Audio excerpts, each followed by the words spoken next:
One of my favorite ab exercises is the traditional ball crunch.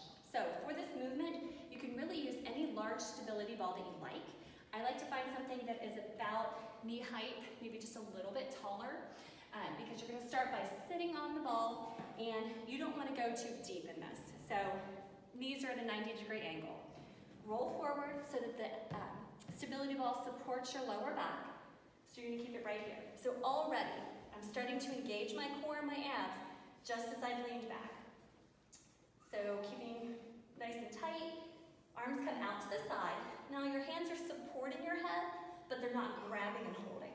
So just nice and support, and you're coming up and down with it. So small crunches right there for the ball crunch. A few ways to make this easier or harder. You can begin, the easiest way to do it is just to cross your arms across your chest and be coming up and down with it, okay? Make sure you keep your neck nice and neutral. You don't want to crunch your head into, or your chin into your chest.